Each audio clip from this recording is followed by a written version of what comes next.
Hello. Good evening.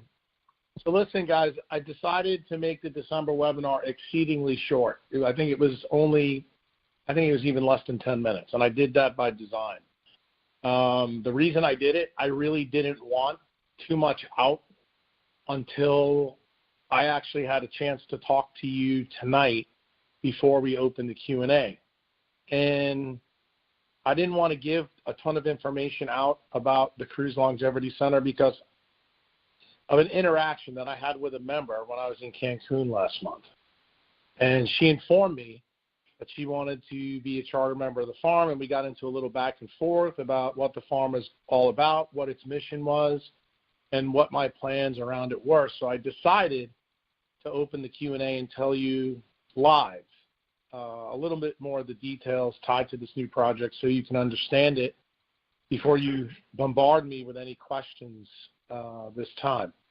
So with that, the idea that I had behind this whole project really stems to the current situation in medicine. The social problems within healthcare really are exploding, or really it's at an exponential rate for our species, and our leaders continue to think, plan, and manage, coordinate, and deliver really at a linear rate. And those leaders, and many that think like them, don't have the skills or the framework to really work differently.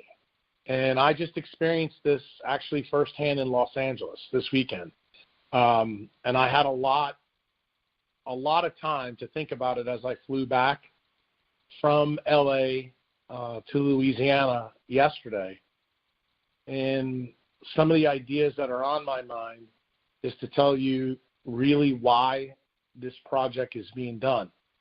I believe the farm is being built to teach members to think differently and gain results that few think are possible. I think the farm will become a thought incubator for black swans in training that actually leads to actions that finally move your needle. So if you think back to 15 years ago, why did I become a black swan? I was, the best way to put it is I guess I was an in-betweener. I was born in the 60s when medicine was in its heyday. For the older people listening to this, they'll probably laugh.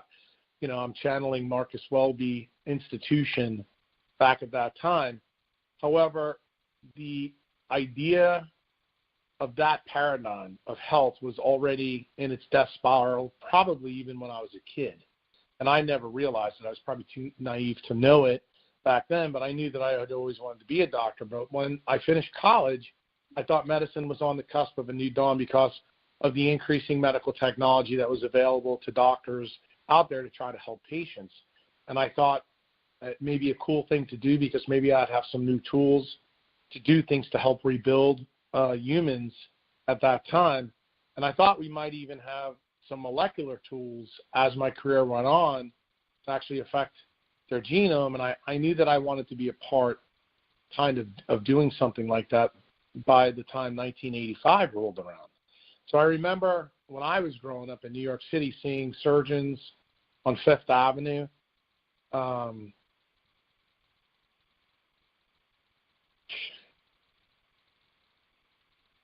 It was a very interesting time to grow up in New York. They were all sharply dressed in their coiffed suits, you know, cradling their fancy leather doctor bags and seeing their patients in the Upper East Side of Manhattan. And it usually made me kind of excited.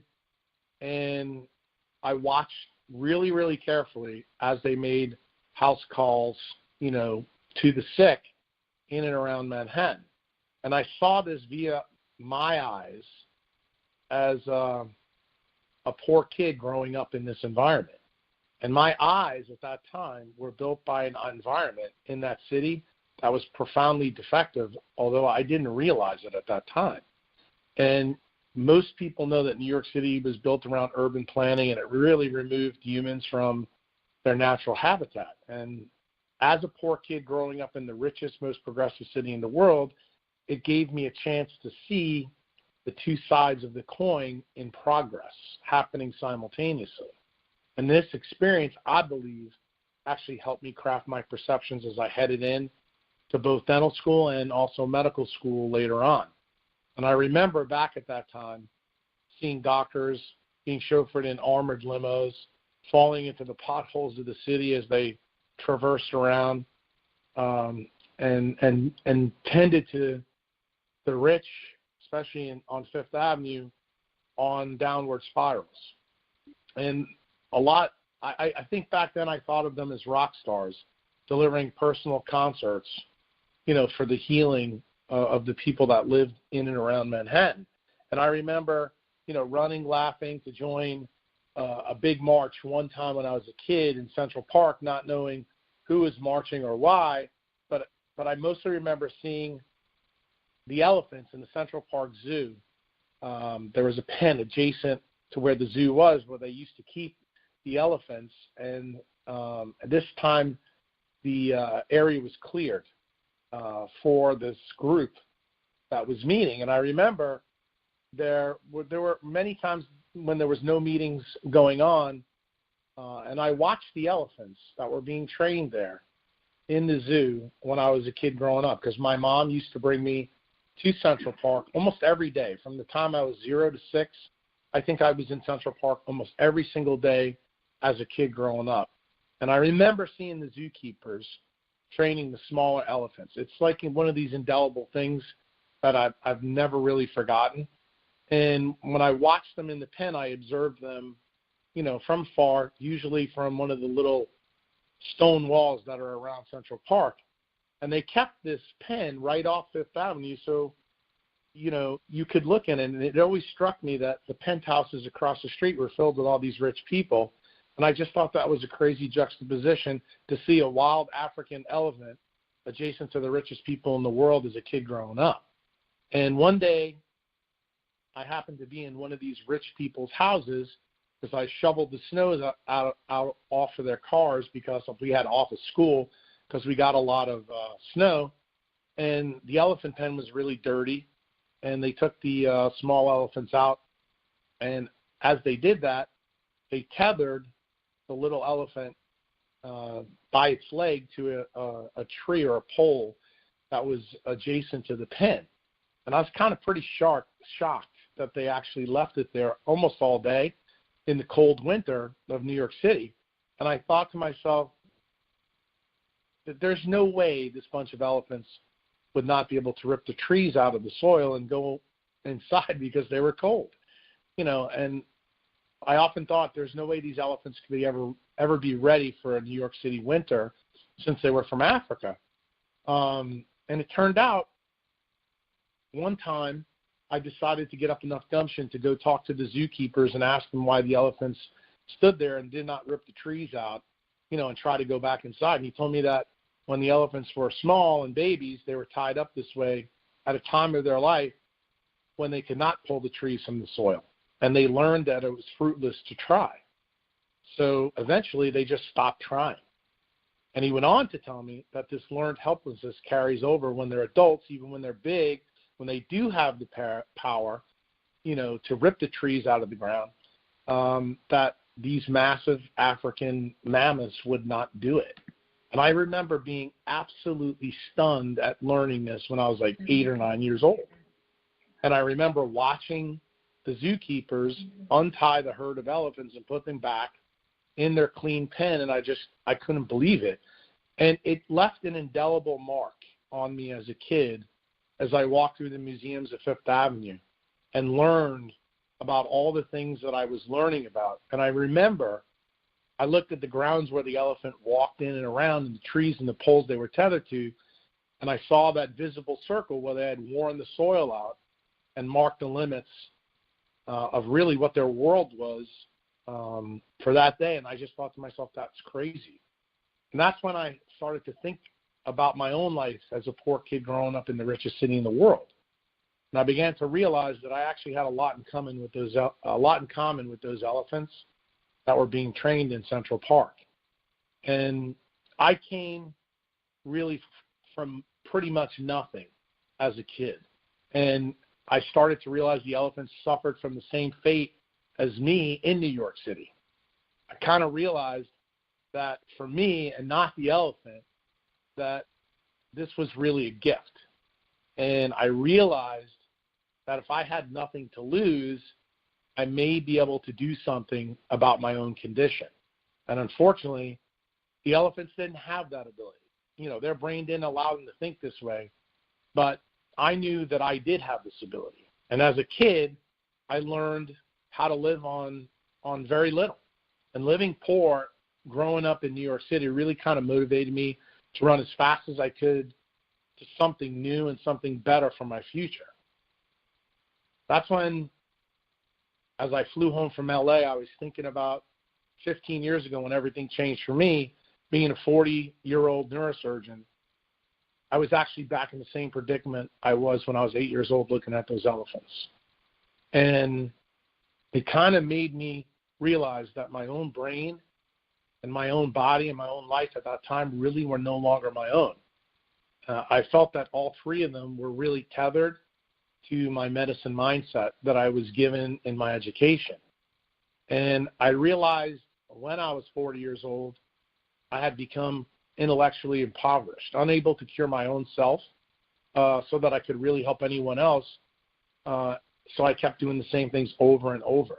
And I knew back at that time implicitly that I had to start to think differently about things. And that's when I first began to think about building a virtual private practice, a clinic, even a hospital that could change the mix, so to speak.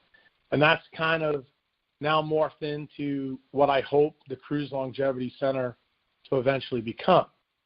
And I believe medicine kept me tethered to a life that was harming me and my family. Unfortunately, much like the elephant, I didn't see it. I didn't see it coming. And like the elephants, when the tether has been cut or released, we often don't realize that we have the opportunity to roam free from our own self-created prisons.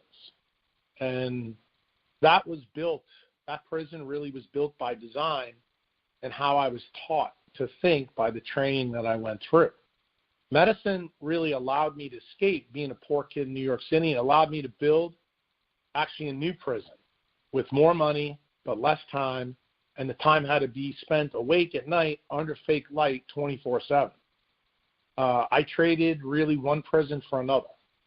It turned out that the second prison was far more dangerous than the one I escaped as a kid when I saw those elephants in the pen. And 15 years ago, I realized that medicine was tethering my reality because my ability to think was really usurped by the oath that I took when I graduated medical school. And my oath and my education were tethering me to ideas that no longer were useful to myself or any of my patients. And that's when I finally realized how the African elephant must have felt. That was that's learned helplessness. And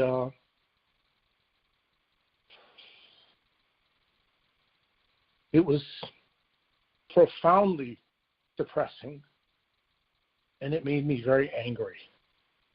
And I'm still angry to this day about it.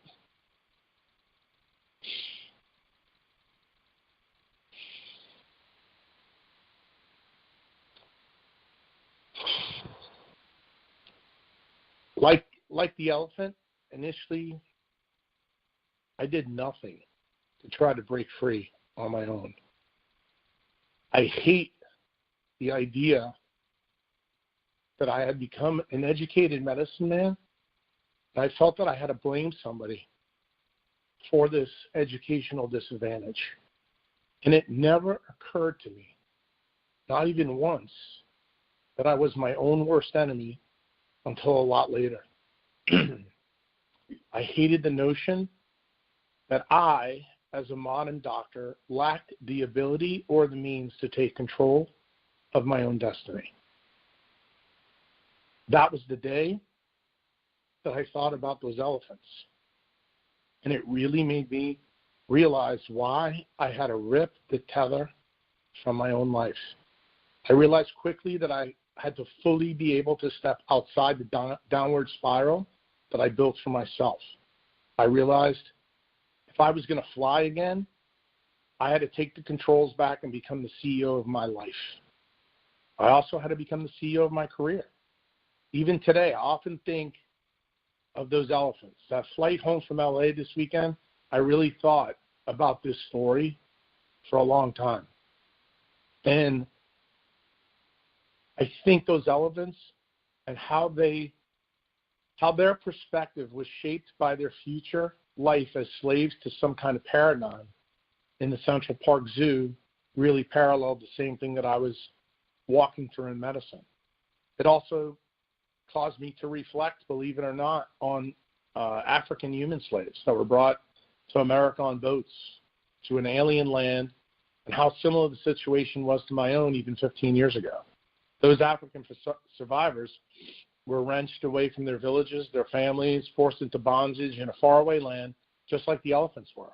And today, when I was cruising around the farm, screaming at a whole bunch of people, I often thought about how that perspective shaped their futures and the future generations of those people, that were in our country and are in our country now.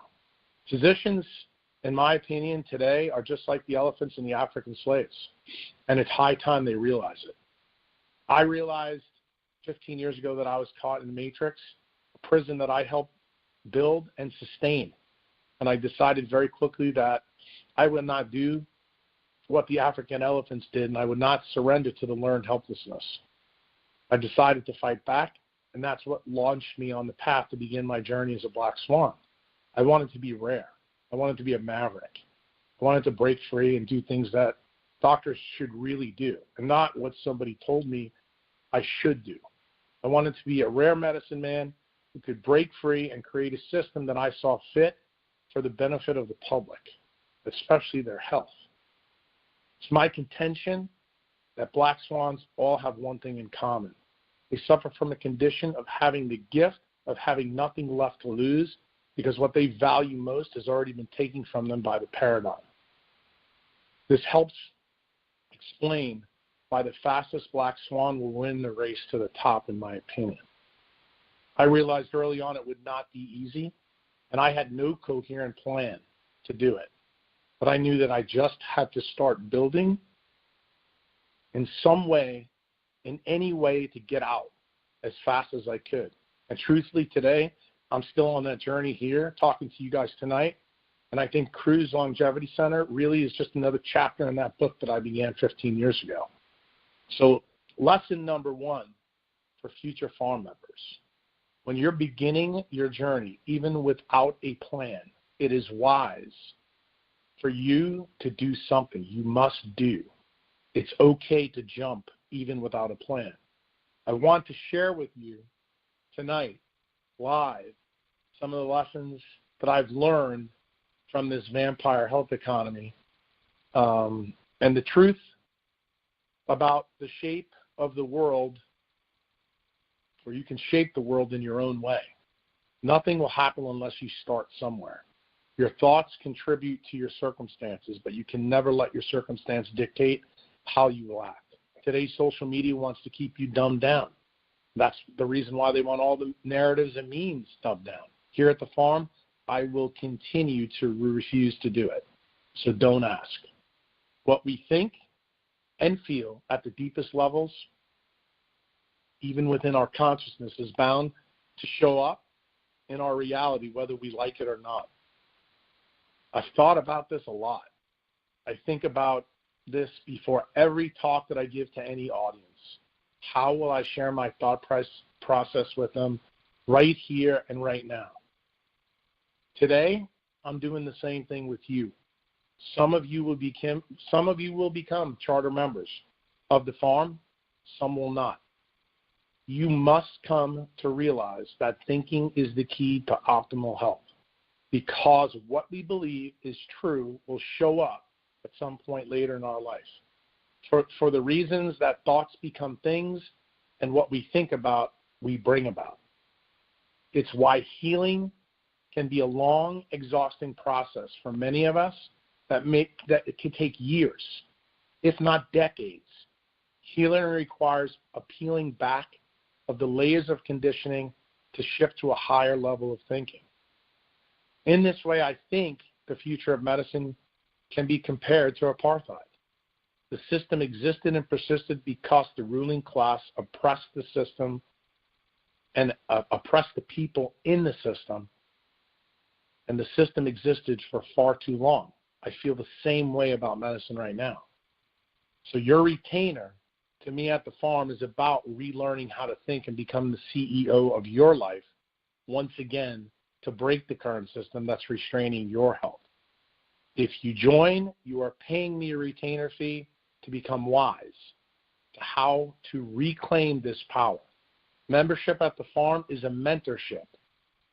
It's a relationship designed to help you get through some of the storms that some of you are facing right now, or storms that you're sure to face as the environment around you continues to vary. Membership at jackkruse.com was really a primer for this experience. I don't believe membership at Kruse Longevity Center is going to be the same. Not at all. I don't even think it'll be equivalent. I think it's going to be far different.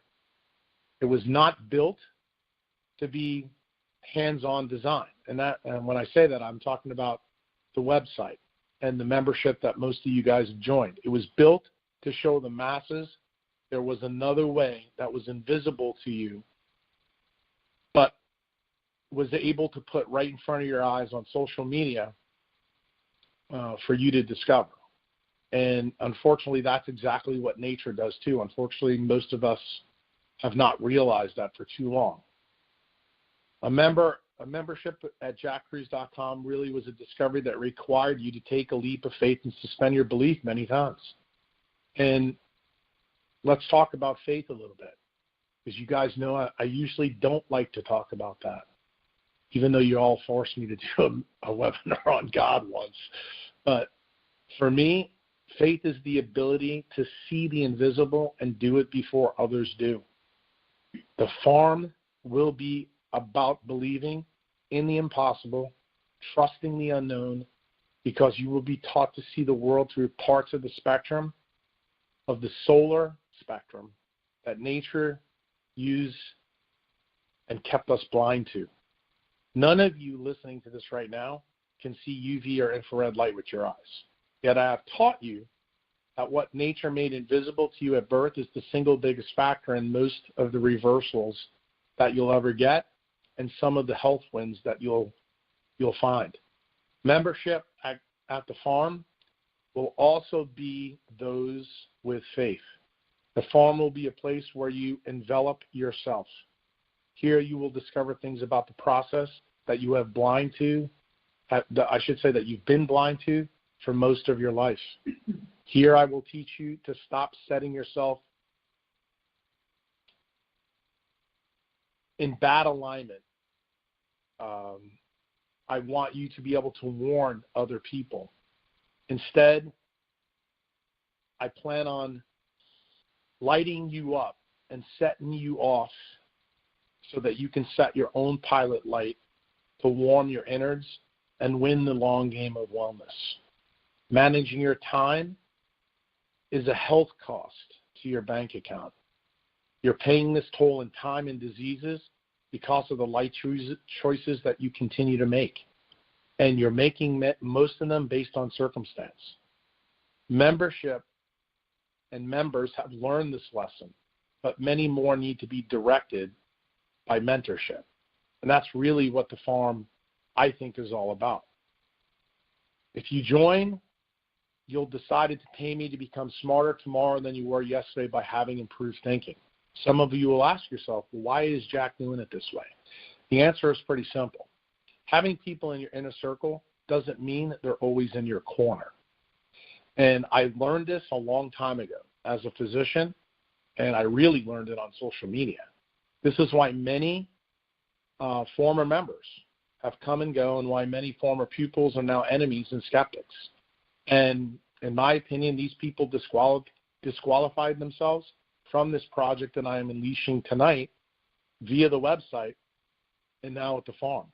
The charter members of the farm will first come from parts of my tribe who are in my circle right now.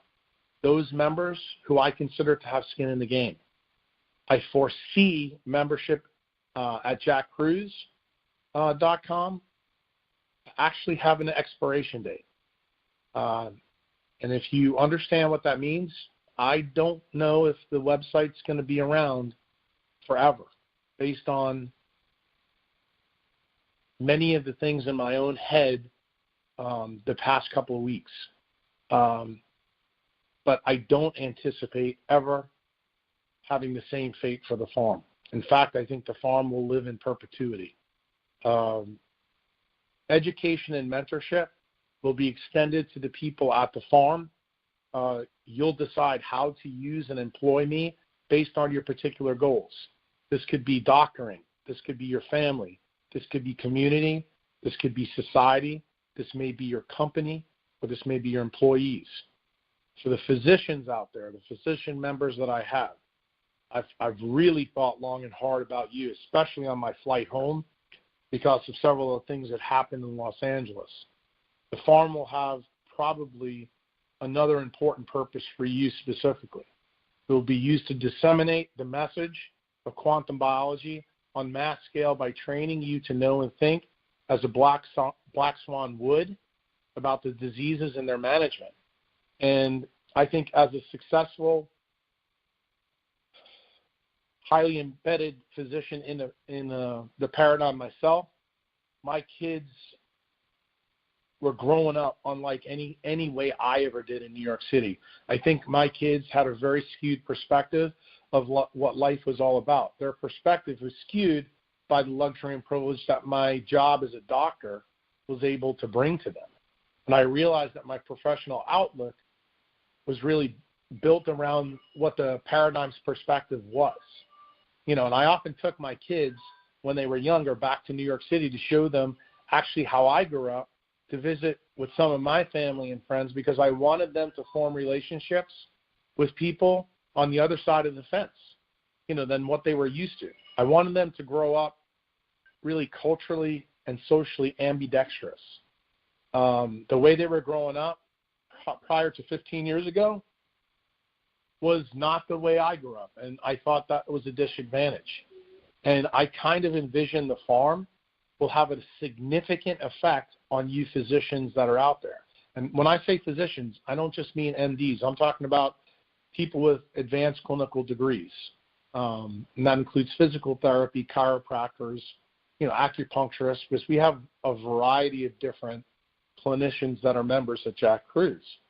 I think the farm for you will become a virtual private hospital to show you how the other side really operates, so that, like the elephants that I mentioned earlier, your behavior will lead to actions to facilitate your rapid escape from your current prison, which is probably tethering some of you today.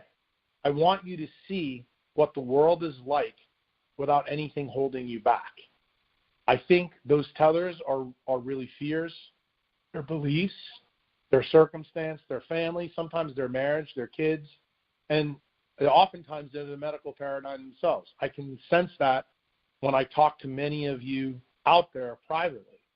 And I need you to see how your professional life might be if you just begin to change your behavior in medicine right now to build towards something new that you've always longed for. Even a small change from one visit at the farm may light your fuse to spark your passion once again. And to me, I think that will be quite beneficial. The reason I say that is because I believe staying with someone or something in exactly the same way all the time creates a situation or a relationship which tethers you, so that that relationship or that person may no longer appreciate you or value you. And I look at that in a very fierce way. It isn't loyalty, it's stupidity if you stay in that situation. I want you to see this up close, and I want you to change the way you think and behave back home when you go back to your practice. In my opinion, right now, physicians and doctors are rusting out and burning out at record rates. In my opinion, the reason is simple. The system is no longer built for us. It's built for the paradigm. The paradigm has built all of our routines for all specialties. We call these treatment algorithms or recipes, and we are told they are all based upon evidence. Well, the black swan perspective is fairly simple. What good is evidence-based practice if it's not tethered to the laws of nature? In that sense, it becomes a lot like the terrible life that the elephants had to live tethered to those damn poles and trees in Central Park. So here's the real reality of the modern healthcare routines that I see. Routines create lonely humans. And lonely is not a feeling of when you're alone. Lonely is a feeling when no one cares. People do not appreciate the things you do for them until you stop doing it. Coming to Cruise Longevity Center, and you'll be like, oh, there's some light on. I don't know what that was, but coming to the farm is going to show you that there's another side of the coin. And I'm often, when I think about this, especially as I talk to you guys about it tonight, I often think about what Bruce Lee once said. He said, if you follow the classical pattern and you are understanding only the routine, the tradition, the shadow, you are really not understanding yourself. And I think when he said it, even though he was talking about the martial arts, I think he was right. I anticipate that we're going to have a roster of clinicians worldwide to send people in different continents so that patients can see them. I really believe that the doctors that we train all over the world are going to help people all over the world. I anticipate at the farm we're going to have these events. Right now I'm thinking I'm going to do them every quarter, and I've decided I think I'm going to open them up to both the public and physicians together. Right now, as I speak to you tonight, I'm not sure if I'm going to make CMEs available or part of this process, because I have to be honest, you have to go in through Cancun and talk to several of the physicians there. I think it may be more of a detriment in having them. And the reason I say that is because I think excommunication from the current medical paradigm is more wise when you're trying to fundamentally change it. I think breaking free from the trees that have bound us is a more coherent strategy long term. So let's get to the point while most of you have listened. Who should consider joining the farm? I think how you think right now answers this fundamental question. So if you have a pen and a paper, I want you to start to write some of these things down. And if you don't have a pen and a paper, I would like you to re-listen to this somewhere down the road before you decide what you want to do. I want you to divide your life into 7 categories, and I'd like you to label them as number 1, your life view, number 2, relationships, number 3, health and well-being, number 4, finances, number 5, your career, number 6, attitudes and beliefs, number 7, emotions. Now, under each category, I want you to write down what is taking place in your present day experience, and I want you to score it from 0 to 10. 0 indicates an undesirable effect. 10 indicates a highly desirable effect. Your score will become very helpful in whether you should join me at the farm or not. If you're on the fence, you can tell me what your numbers are for each category, and I will either encourage or discourage you based upon how these numbers came to fruition for you as you did this simple addition and subtraction problem. Now, this exercise should only take you about 10 minutes to complete before you begin to realize if membership at the farm is wise for you or your family. For those of you who are coming to the open house, you can hand me your piece of paper and the score, and we can talk about it privately there when you come. For those of you who are not coming to the farm, you can do it via PM on the form through our conversations, or if you want, you can send it in to Christy through info@jackcruise.com. This decision that you have to make should be independent of any marketing you will ever get from me or my team. I am looking to mentor the right people for the right reasons. I am not interested in those who just want me to do the heavy lifting for them in their life. This project is not for all comers. Many will be better off sampling the Black Swan breadcrumbs that I lay out and the credos via the membership at jackcruz.com.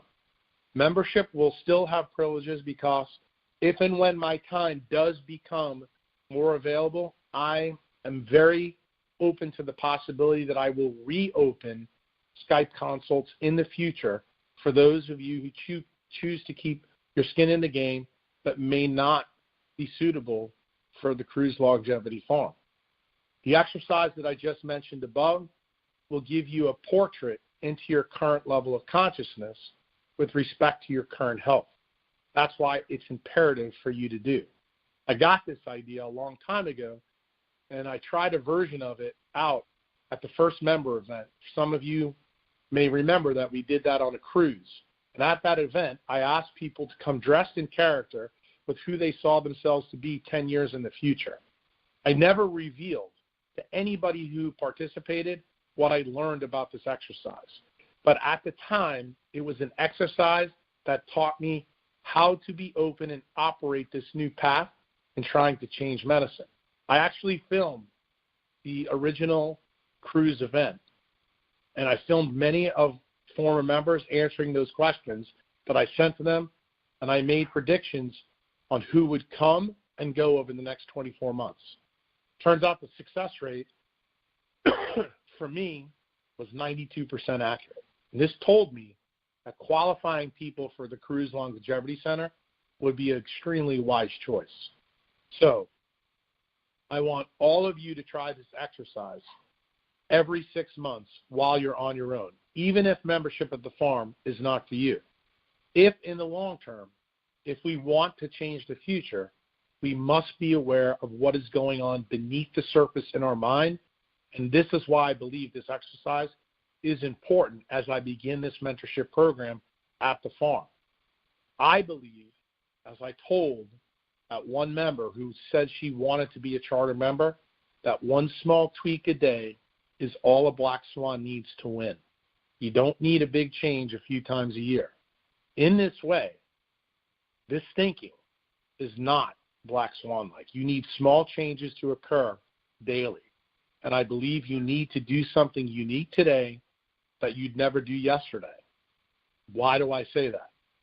Thinking big is paralyzing to most because they find it hard to translate their ideas and their thoughts into actions. Instead, a Black Swan realizes that a small tweak can begin the process of renewal to avoid decay and degradation. If you start with one small thing that you can do right now, new actions flow very easily. New actions create an entropy in your life. This redirection creates a variation, and that small little change is like fertilizer for the human brain.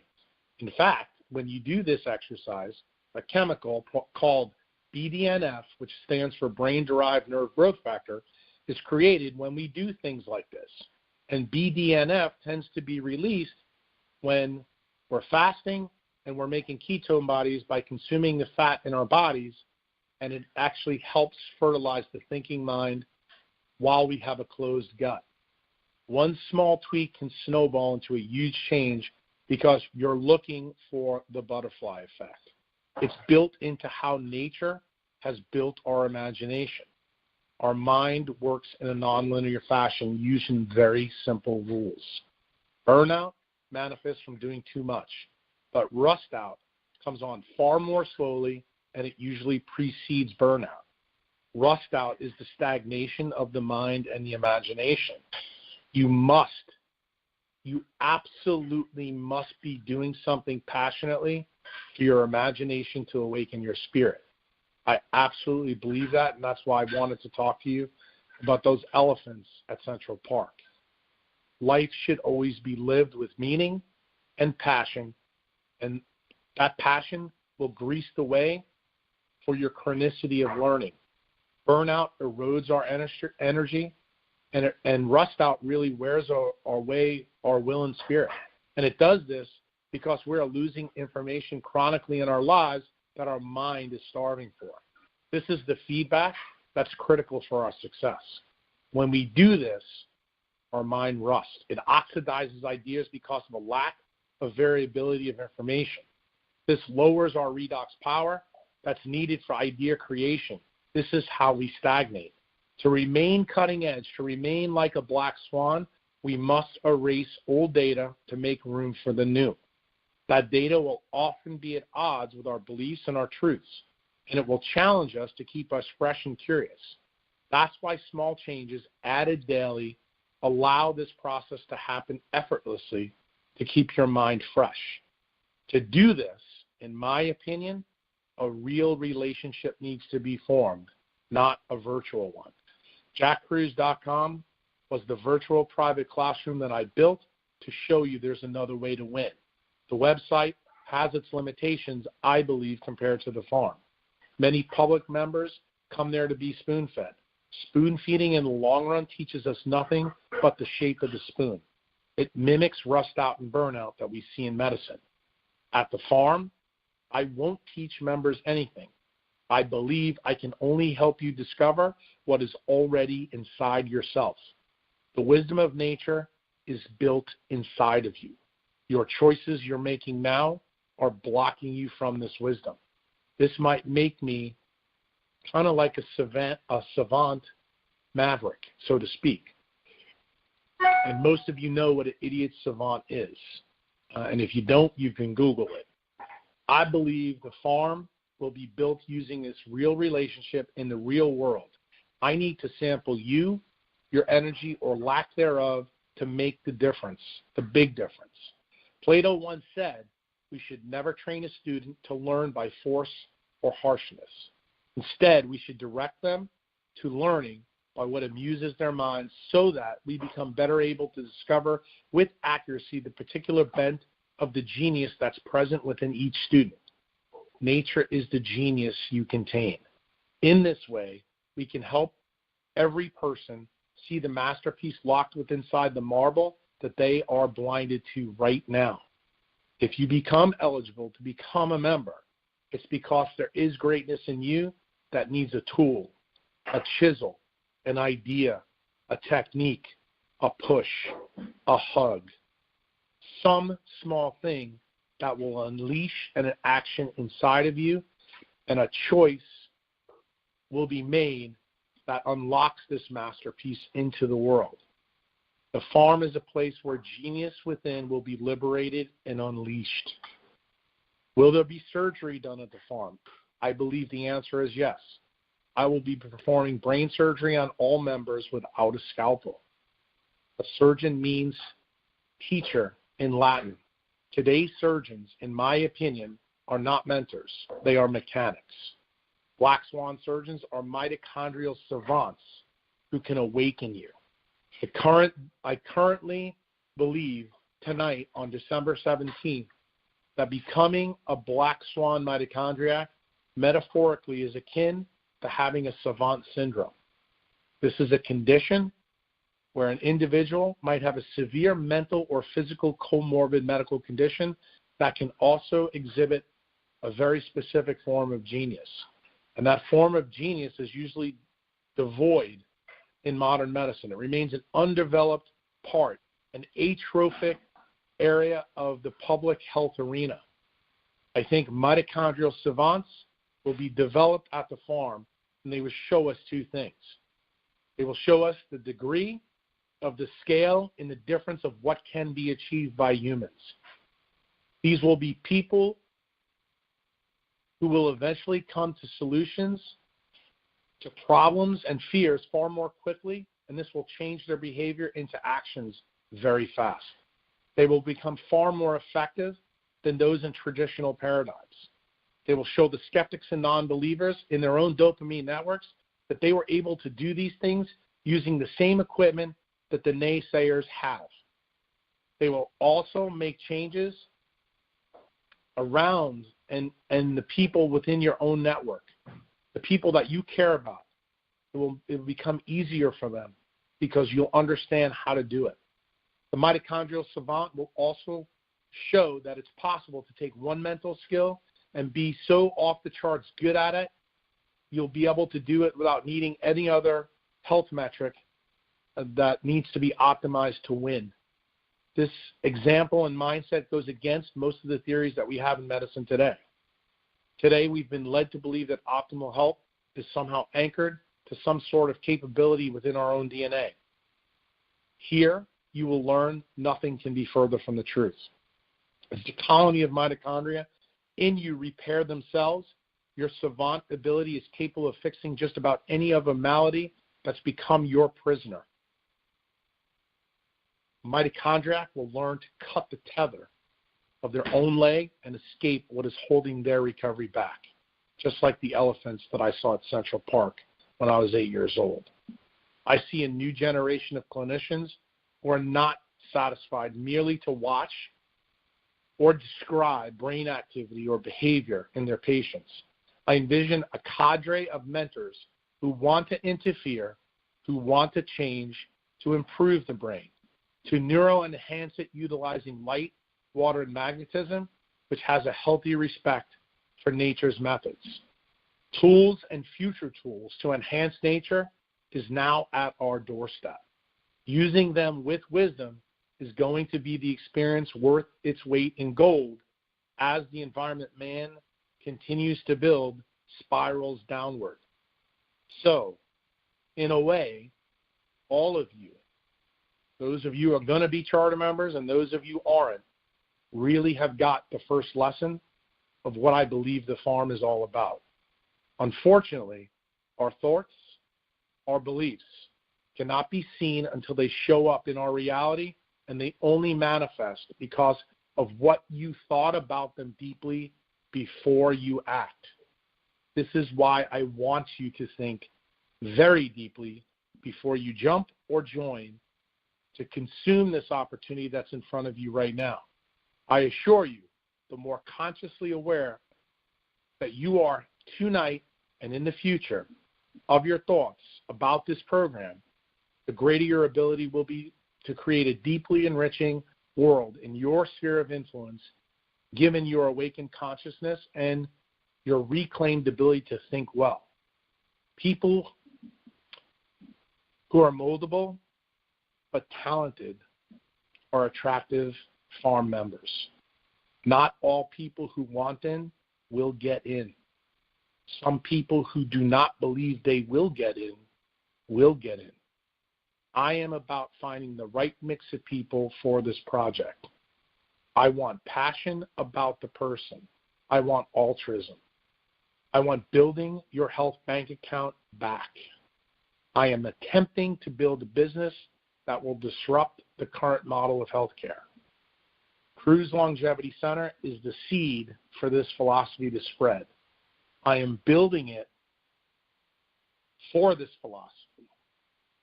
Here I think you're going to get something that you won't be able to find anywhere else. I'll try to bring my expertise, my mentorship, my context to bear out in this relationship. I'm looking to make a connection with you to reconnect with the things that you've become disconnected from.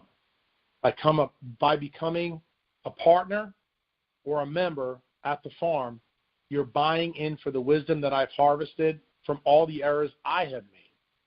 And this is a long-term view of how small nonlinear changes in both of us will lead to greater change in the healthcare industry.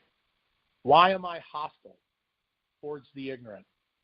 When online nutrition gurus continue to spread bullshit to hundreds of thousands of people, while good scientists and clinicians and communicators try to be fair, it undoes the work of a black swan. These internet gurus are literally destroying the online efforts of good people through their financial dishonesty. The skeptics out there will often remark, health research has never spewed misleading misinformation, has it? No, it turns out that data dragging, lack of control for confounding variables, disregarding outliers, placebo effects, conflicts of interest, throwing out data that doesn't fit your hypothesis to protect financial interests are all big problems. Health researchers and clinicians are trained specialists.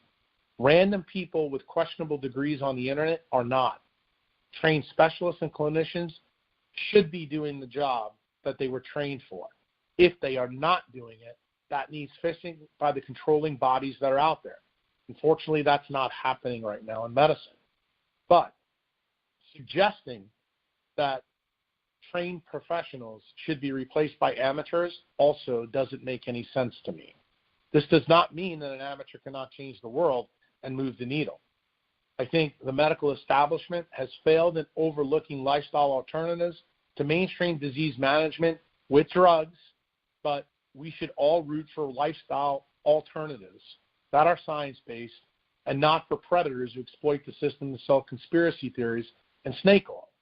Society does not understand disruptor of systems because, for the most part, they have been taught over their entire life to be parasites and enablers of the system.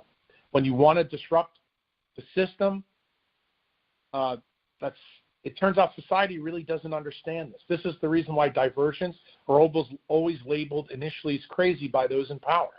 The farm is going to be a place where you can test drive crazy at your own pace, so you can learn if this is really crazy or wicked smart for yourself. The farm, I think, fundamentally is a social hangout where you'll get a chance to see yourself in a completely different environment. And I envision that it will be where you can see the real person that's really buried inside of you, shrouded by layers of dogma that you've created your whole life. I believe the best way a mentor can prepare another leader is to expose them to great ideas and to other great people. Mentoring is a brain to pick, an ear to listen, a push in the right direction, a treatment no one thought might help. A mentor is also someone who sees more talent and ability within you than you see in yourself and helps bring it out of you. This process is not about a quick fix. If you're looking for that relationship, do not consider charter membership at the farm. Mentorship at the farm is a chance to become consistently able to think differently about the problems you and your family are facing today, to come to solutions that nobody even in your network ever thought about. One of the first things that you will probably learn is that gaining optimal wellness is a long-term goal. This is how value is built in any business. The farm will create a culture of delaying long-term gratification for yourself and the people that it brings together to train. This is why this place won't be for everyone. My philosophy is that we need to build it well to shape future generations of your family, your friends, and your business, and even your employees. And this is the reason why I've decided to mix the public with clinicians when I do the teaching that I'm planning on doing here. When you are a member, the teaching sessions will be open to you free of charge. There will be no added on charge for you. The place will become your Library of Alexandria. It will become a place where you come to learn just like you learn from the Rosetta Stone. And it will provide you freedom to think, and it will be, I guess I could say, your Magna Carta on steroids to break your tethers yourself. I think mixing the public and physicians who come to train for those quarterly weekend classes, they will pay to come to the farm. That will be outside Cruise Longevity Center membership. That's going to be a completely separate entity. But I want you to know, if you are a farm member, you will have that membership open to you free of charge, included with your membership. Membership here, I really want to be an open door for you. Optimal health is a choice, and you will choose how you want to use it at the farm in your journey back to wellness. I want both groups to come together. I want them to think differently, to build something that is sustainable and has value for the public good, not just your own. The culture of the farm will teach you to begin right where you are right now. Your trajectory will not be like any other person. This aspect excites me because I have found the website to be pitiful in teaching this lesson. Too many people have carbon copied what others have done, that are written in posts to try to gain success only to fail, and then they blame this on the process without ever realizing that their own colony of mitochondria in them have been programmed and twisted by life choices that they were tethered to, not the person they copied. Many things you will do will be unique here. They will be very, very central to your training as a black swan and your learning as a black swan. Hard work is a virtue, but don't ever let it take you away from your family or your sense of humanity. The only way to work less and de-stress is to work smarter by being more wise. This is why thinking matters. This will be the riptide built into the farm experience. Over the past 15 years, I have spent copious amounts of time, effort, and resources seeking to answer the ultimate healthcare management question of this modern age we're in. How do we drive logarithmic results in a linear healthcare market? I can assure you the old way is dead. Linear business and thinking is a bygone pastime. Black swan leaders, managers, and even entrepreneurs today need to learn how to work differently. They need the mind operating in a nonlinear framework most of the time. They need a new blueprint. The Cruise Longevity Center aims to pen the new alphabet to the new rules of engagement and try to become the Rosetta Stone of logarithmic change. The final step in mastering any game is to know when to ignore the rules. This is why the farm was built. Now, I'll be happy to take any of your questions.